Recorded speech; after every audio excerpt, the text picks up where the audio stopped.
serve as City Council member for Ward 3 here in the City of Belton, and I'm excited to talk to you today about what's going on in our community. All right, let's talk about what's been going on in Belton since the first of the year. Let's talk about economic development first.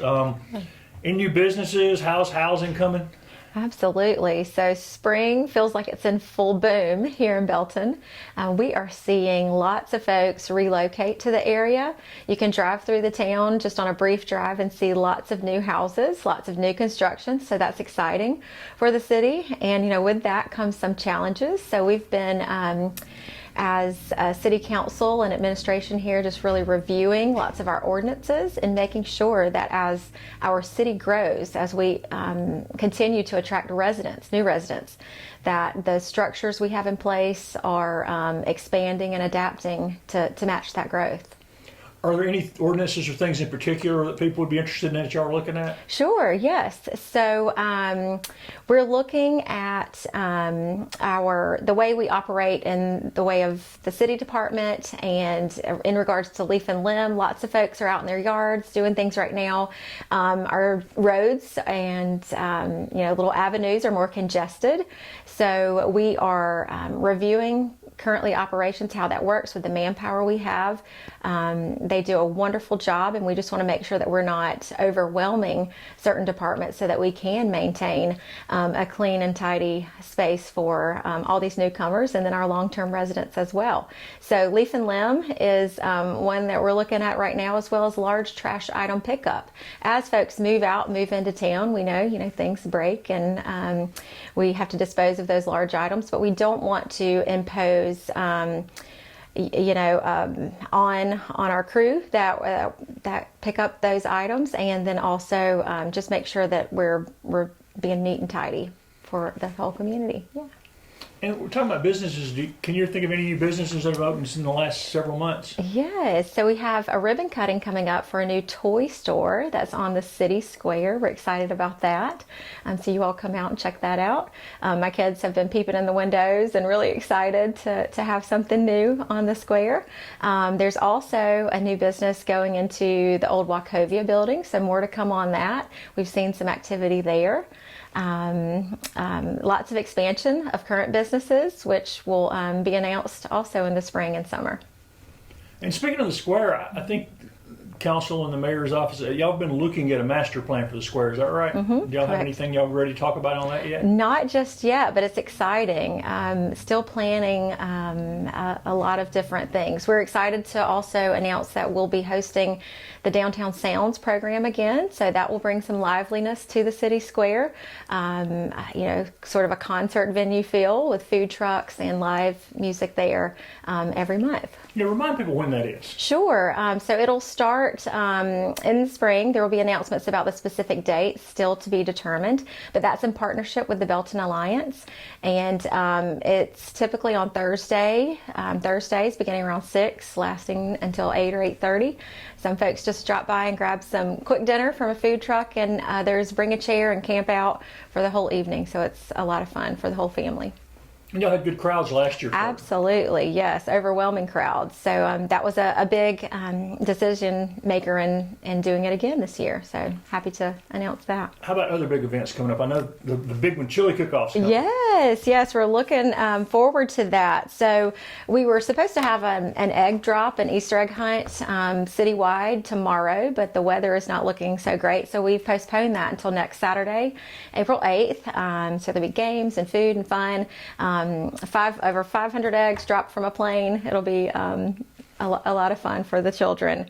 So that's Saturday the 8th. Then also we have with the Tennis Center and the Belton Area Museum a tennis exhibit, and really just bringing focus to the history of tennis, what it means to our city, and how folks can get involved currently.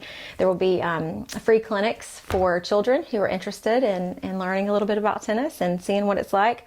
Also a tennis shoe drive, partnering with Samaritan's Feet to collect tennis shoes. So that starts in April and then goes throughout May and kind of ends with the big finale of the Palmetto Championships on May 26th.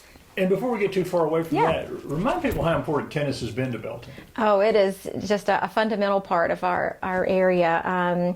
You can't drive past the square without seeing folks out there playing all every day. The courts are full. So they've been utilizing the city courts at the tennis center here in Belton, and then also at Lita Poor Park. So the courts are full, and that's because of the rich heritage of folks who really appreciate tennis and are able to pass that along to the younger generations. I know my children specifically enjoy it, and it's fun to watch. And do you play? Used to, not very good.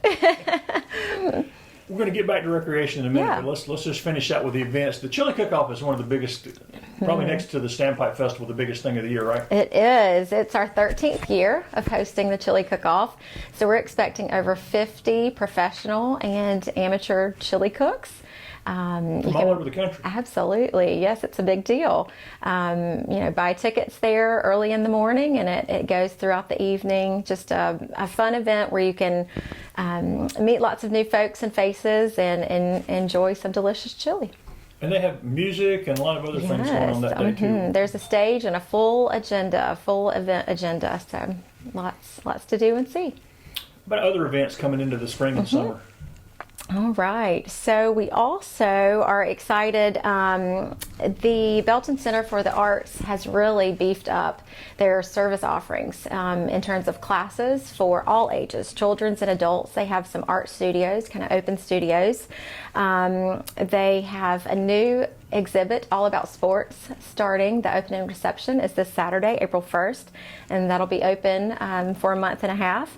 And then a big Derby Day party in May on the square. So that will be fun for folks to come into the Art Center, check out what's new, what's going on, all of the new offerings that people can really tap into to appreciate the arts. We're really blessed to have such a wonderful center here in such a small town. Folks from out of town walk in, they're like, wow, we didn't expect such a refined, robust art center in a small area like this. So it's exciting. And I think the hand in glove with that, the museum is also pretty impressive for a town this size. It is, yes. It's just the variety. The things that you see here is something you would expect to see in a larger metropolitan area. We have some extremely strong individuals who are behind those centers. I know Belton's recreation program, first of all, I guess the kids' recreation is in full swing now? It is. We've got spring soccer, several teams, all ages, as well as spring baseball. Going really well. And there's plenty of room for the teams. Y'all have expanded some of the fields, right? Absolutely. There are record numbers, it feels like. Each team has a packed roster, and the stands are full. We just wrapped up basketball, and it was neat to see a packed gym and all the excitement, just really focused on the kids and having a good time and learning the fundamentals of sports. So we expect the same at our ballparks and our soccer fields this spring. And the trail's getting used a lot? Yes, it's just the perfect place to enjoy a nice walk, take a scooter or a bike, and then enjoy some ice cream. I feel like people are really taking advantage of all that we have to offer outdoors.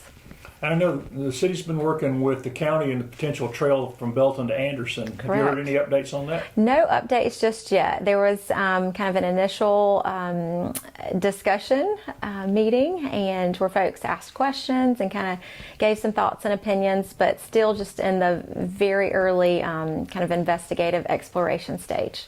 Well, I looked at that map. It's really amazing how short the walk is when you have the old rail line bed. It's not a very long walk. No, it doesn't sound like it. Yeah.